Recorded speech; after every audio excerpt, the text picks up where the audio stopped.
All right, so we're back, people, and it is breaking dawn, and it is Thursday morning. So we have Mr. Ramkumar Narinesingh, who's industrial relation consultant. Usually we have him on in like the second half of the first hour, but we have him on in the first half of the second hour, and then we have Dr. Watson coming up in a little bit.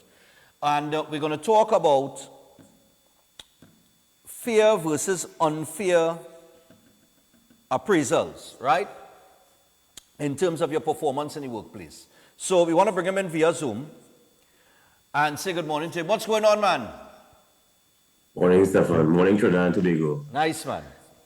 So, all right. So what we're talking about here is how do you assess an employee's performance, what is fair and unfair? Basically, that's it? That's it, basically. All right, what we see, Stefan, first off, people mix up appraisals and performance evaluations. They think both are the same. Appraisals are attributed to when the employee starts working in a company, the period of probation that is established, and the type of assessment that takes place during that period. Compared to if he's been working for a period of time and maybe on an annual basis or based on a period of time, the company will do a review of the performance over the said period. So there are two different tactics, two different systems are supposed to be used. Remember, when somebody now starts in a company, you have to give them enough time to learn the culture and learn the process and the protocols established. And that means that there must be a margin for errors and mistakes to take place and for misunderstandings to take place of the system, right? Of course, the employee is supposed to be given in writing the parameters established by the employer. Right. Expectation relates to the duties and responsibilities and the standard of ethics and the system that develops trust in the environment. Compared to an employee who's been working in a company for a period of time, let's just say maybe a year, 2 years, and you're doing an annual or biannual performance evaluation. What happens? You're supposed to already establish trust. There's already supposed to be established an understanding of the protocols and standards of expectation. And therefore, really, you're monitoring whether it's being maintained on a consistent basis. Right. You talk about earlier this morning, the issue of how, whether Mr. Griffith, the former commissioner's performance, I remember you talking about it. Yeah, I was talking about his performance in his first 3 years versus what we had before, what we have now, and the Prime Minister writing to the PSC stating that he had no confidence in Mr. Griffith. Whether that's on a personal level or performance level, we don't know, because that's what happens a lot of time in the workplace. You have employers who let personal interfere with performance. Well, I'm following your point on this. Go ahead. I realize you're going down. Yeah, So my point is not really to get political, but really to point out that predominantly in Trinidad and Tobago, we've established this lateral negative culture alongside what is supposed to be the standard practice. And this culture is one where a vast majority of our systems are based on how we feel and not necessarily based on the facts, which are supposed to be the consistency in attendance, consistency in behavioral traits, and of course, consistency in performance of the duties that are assigned. Right? There's a balance that must be struck between performance and trust. And trust, of course, is established over a period of time. Performance is established based on what was initially established as a job description. Now, I don't know. I'm hoping that in terms of the Commissioner of Police post, I'm presuming there is a job description and there are key performance indicators established in simple language, the standards of performance that is expected to be met, right? But generally in the work environment, a problem that contributes to this system being effective is sometimes you don't have an established job description or you don't have clear indication as to what is expected and required. Right. On the side, what you see sometimes is that the employees, they're not being communicated to regarding their poor performance. So I use an example quickly. I had a manager who said to me in a performance evaluation, it's an appraisal. Right. This was a supervision. at the end of the probation that the worker's performance was bad. And I said to her, well, when did you communicate this? And she said, well, I was keep taking notes of it and talking to the employee. But there was no record of that happening. In fact, you see, what's supposed to happen during either a performance, an appraisal period, or the year before you do an evaluation is that if there's an issue, you put it on the record. Now, what are you putting on the record? Is it disciplinary action, or is it notes on what you communicated? The fact is, you're supposed to be progressive, and that means that when you give advice, you put it in writing so that the employee has that document to refer to at their convenience, Right. in case they didn't remember what you said or how you said it, right? Quite often, we depend on this hearsay system, and it leads to contention and confusion. Right. So we need to come out of this mindset that I talked to you already. That's for your children at home. You're dealing with big people in a work environment. You put the communication and letters of advice, Stefan, are not disciplinary. They are intended expressly for what is written, advice and guidance. And the expectation of the industrial relations protocols, as seen in the industrial court, is that employers have the responsibility of establishing on the record when advice and guidance is given to the employee, the timeline, the expectation, the maybe elaboration on what is supposed to be, elaboration and emphasis on what is supposed to be and what is required. And that's the challenge that we have. I don't know that even considering the Commissioner of Police effort, I've heard you see a lot of commentary taking place there. Yeah. So they want to use records and all that, public grandstanding as a means of defining whether they're happy or not. Yeah. But so you use the records, use the facts. Mm-hmm. But that's the other thing. You see, okay. One position, that position that we're talking about is a public position. Right. And the position in a company will be a private issue. Right? So in the organization, you may have workers who have a problem with a particular employee, and they will bad talk the employee with the boss, right? And that now will be used as to influence the appraisal in terms of, because that's what it is. You have people within organizations who have the ear of the person who could hire and fire. Right?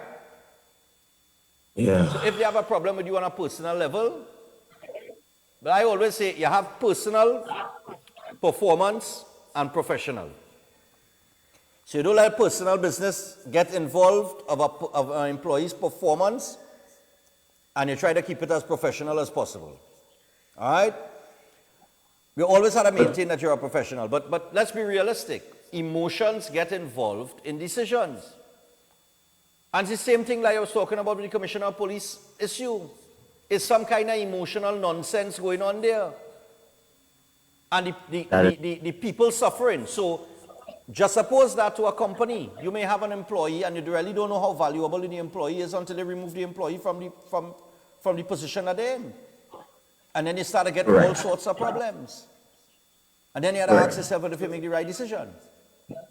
So in summary, Stefan, ideally in all these companies, there must be a third-party system existing in some form or fashion, whether it's a small company or a large company. Right. And this ideally companies need to have their human resource professionals established, because HR is supposed to be to bring that objectivity to the general manager. I don't know if the commission, I think the Commissioner of Police position is governed by the Public Service Commission or whatever it is? The Police Service Commission. So you have a Police Service Commission that will do an appraisal. They will send out, people will apply, and they will judge them on certain categories. They will score, whatever their score tally is. Somebody will top the list. Whoever tops the list, or the top 3 people, would be the 3 people that they would put forward, whatever the case might be. So there's an appraisal that is done on each individual that applies to the job. and then Right. it goes to the President House, who sends it to the Parliament, and then, well, the 41 people inside there decide, they have a debate, and they decide on somebody for the position. That's the long and the short of it. So yeah, Well, the well, Police that's the Service problem. Commission is the governing body for that, or the selection process goes through them. Well, whenever you're in the event that your third party or the objective party becomes tainted by suasion from anybody, because it happens in workplaces as well, you find that you now have the ear of the HR department, that kind of thing, and that becomes when it gets really bad. So companies need to try and maintain that standard, even in the public sector. That is what was needed to ensure that we don't have toxic employees or employees who are not competent for positions continuing to operate and tarnish and devalue the efforts of those in organizations who are really interested in ensuring sustainability and success. Yeah. That, in a nutshell, what we really need. Okay. Yeah. You want to take a couple calls? We have about 4 minutes, yeah. so we can take a couple Yeah, calls. let's take some calls. 2355325. In terms of the subject matter, if anybody's you're in the workplace and you feel like you've had an experience, whether with a past employer or current employer, that you want to ventilate here to Mr. Narinesingh, you're welcome to do so. Hello, good morning. Hello, morning. Yeah, morning. All right. So what they should do with performance appraisals in general, now this is a general statement, this applies to public, private, everything. It should not be like only mid-year and end-year reviews. It should be on a continuous basis, right? So that way the employees are allowed to communicate with the manager and vice versa, right? And any kind of performance that needs to be addressed, it could be done on a phased basis. Okay. Right? So, for instance, I'll give you an example straight out. The acting commissioner, right? He has a continuous appraisal done, right? Certain targets to be met, certain KPIs to be addressed, right? And you do the adjustment accordingly. And if he doesn't, fill the role or his duty, right? It could be met at an earlier date instead of waiting on a failed outcome. Right. Okay. Right, and this is what should be implemented in general and should be taught. Okay. To many organizations. Okay. Thanks a lot. All right. Yeah, Mr. Narinesingh, what do you think about that? Caller, make sense? Yes, so what that caller has elaborated on there is quite salient, and I want to emphasize a point he's made. The employee must also be given the opportunity to give feedback. That's very important in an evaluation process. Absolutely important. The employee's feedback on the organization or even on a supervising authority is very important. That is required. And generally, as the caller is alluding as well, fundamentally, that evaluation has to take place as required or on an ongoing basis. And this is why managers and persons in authority must give their feedback continuously on the record. So at the end of a period, the employee is clear on what was achieved, what was expected, and what was required. All right. 2355325. Squeeze in one more. 2355325. Hello, good morning. Hello, good morning. Yeah, morning. Morning. All right. This is union. All right. It's a private matter, right? From like stores and things. And the victimizing you. Hello, you hearing me? Yeah, you go ahead. Right. I want to know, have an idea, like how long to go into a union, because I have service like 15 years and over, and I get victimized, and just for no reason why they want to send me home now, and it have people working longer, the same timing, but they're going after me at over 60. Right? And you're not in a union? No, I want to join the Educator Union, yeah, because... You want to join the union? Yes, I want to know, yes, if it's wise to do that or to hold privately. Okay, no problem.